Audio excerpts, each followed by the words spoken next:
excited. I was looking at a poster over there outside the theatre which has Titanic re-releasing.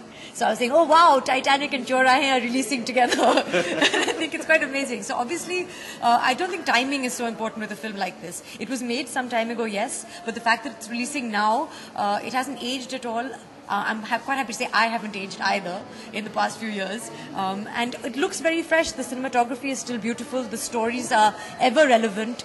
And what we're most excited about is that it's getting some really fabulous feedback. Well, they say there is, but I think it depends on the film. And for a film like this, the fact that it deals with human relationships, there's 3 separate stories in Chennai and in Calcutta and in Mumbai. And all of them are still as relevant as Shakespeare is, So, I mean, if Shakespeare can be adapted in any century and any decade and any year and people still go to see it, the universal themes remain of love or grief or loss, and those are things that still continue to resonate with people. So whether it's 2007 or 2012, I don't think it really matters.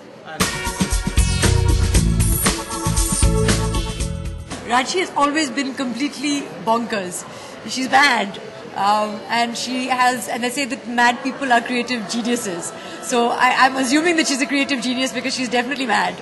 And I met her, both of us. I'd come back from England, she'd come back from America. She'd won this student Oscar, she'd made this beautiful film, and she had so many wonderful ideas. And both of us, I think, were so fresh that we naturally gravitated towards each other.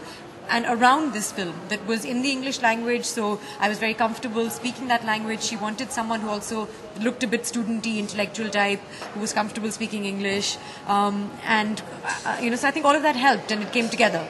I think she should not produce films. She should direct films. She's a bad producer. She's so creative that all her energies should go towards that. And if she's worried about, we need to move on to the next location and we're running out of time and, how many pieces of chicken is everyone allowed to eat for lunch, then her work is going to suffer. I don't actually agree to this. I have a little bit of disapproval on this. I think the contours have definitely widened and the horizons are very big now for the films. And the kind of movies are being made now, they have got a lot of interesting content and they actually,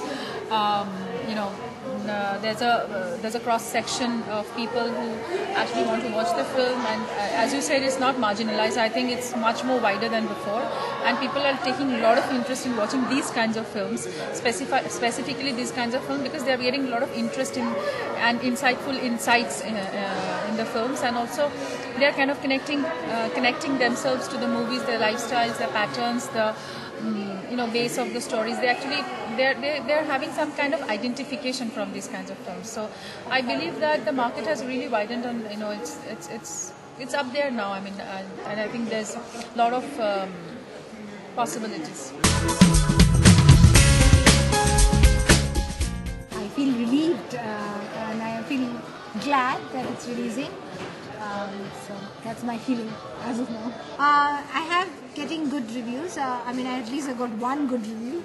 I'm not sure what the critics. It's an acquired taste kind of a film. So it's not, as someone was saying, a friend of mine saying that this is not everybody will be, don't expect a lot from it.